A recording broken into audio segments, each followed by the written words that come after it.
Judges chapter 2. Yahweh's angel came up from Gilgal to Bochim. He said, I brought you out of Egypt, and have brought you to the land which I swore to give your fathers. I said, I will never break my covenant with you. You shall make no covenant with the inhabitants of this land. You shall break down their altars. But you have not listened to my voice. Why have you done this? Therefore I also said, I will not drive them out from before you, but they shall be in your sides, and their gods will be a snare to you.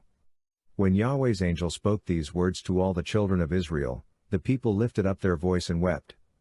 They called the name of that place Bochim, and they sacrificed there to Yahweh. Now when Joshua had sent the people away, the children of Israel each went to his inheritance to possess the land. The people served Yahweh all the days of Joshua, and all the days of the elders who outlived Joshua, who had seen all the great work of Yahweh that he had worked for Israel. Joshua the son of Nun, the servant of Yahweh, died, being 110 years old. They buried him in the border of his inheritance in Timnath-Heres, in the hill country of Ephraim, on the north of the mountain of Gosh. After all that generation were gathered to their fathers, another generation arose after them who didn't know Yahweh, nor the work which he had done for Israel. The children of Israel did that which was evil in Yahweh's sight, and served the Baals. They abandoned Yahweh, the God of their fathers, who brought them out of the land of Egypt, and followed other gods, of the gods of the peoples who were around them, and bowed themselves down to them, and they provoked Yahweh to anger.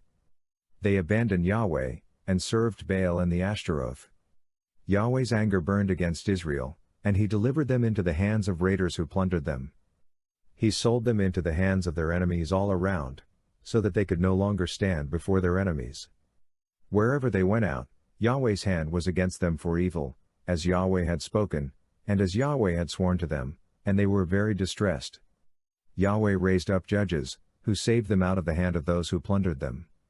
Yet they didn't listen to their judges, for they prostituted themselves to other gods, and bowed themselves down to them.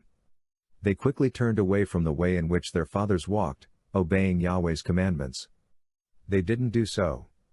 When Yahweh raised up judges for them, then Yahweh was with the judge, and saved them out of the hand of their enemies all the days of the judge, for it grieved Yahweh because of their groaning by reason of those who oppressed them and troubled them. But when the judge was dead, they turned back, and dealt more corruptly than their fathers in following other gods to serve them and to bow down to them. They didn't cease what they were doing, or give up their stubborn ways. Yahweh's anger burned against Israel, and he said, because this nation transgressed my covenant which I commanded their fathers, and has not listened to my voice, I also will no longer drive out any of the nations that Joshua left when he died from before them, that by them I may test Israel, to see if they will keep Yahweh's way to walk therein, as their fathers kept it, or not. So Yahweh left those nations, without driving them out hastily. He didn't deliver them into Joshua's hand.